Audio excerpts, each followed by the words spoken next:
بسم اللہ الرحمن الرحیم۔ السلام علیکم ورحمۃ اللہ وبرکاتہ۔ پیارا تعلیم کے معزز خواتین و حضرات، رسول خدا صلی اللہ علیہ وسلم فرماتے ہیں کہ قیامت کے روز ایک سانپ دوزخ سے نکلے گا، اس کا نام جرلیس ہے۔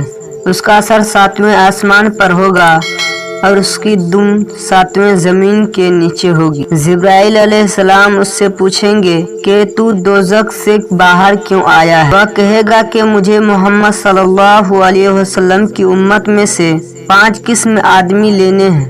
اول، نماز نہ پڑھنے والا، دوسرے زکوٰۃ نہ دینے والا، تیسرے سود لینے والا، چوتھے شراب پینے والا، 5ویں مسجد میں دنیا کی باتیں کرنے والا۔ بس وہ سانپ ان 5 قسم کے لوگوں کو اپنے منہ میں لے کر دوزخ میں جا گھسے گا، اور دوزخ سال بھر میں 2 سانس لیتی ہے، ایک گرم ایک سرد۔ جب دنیا میں گرمی اور سردی ہوتی ہے تو اس کی یہی وجہ ہے۔ اللہ تعالی ہم سب کو اور آپ کو ان سانپوں سے حفاظت فرمائے، آمین۔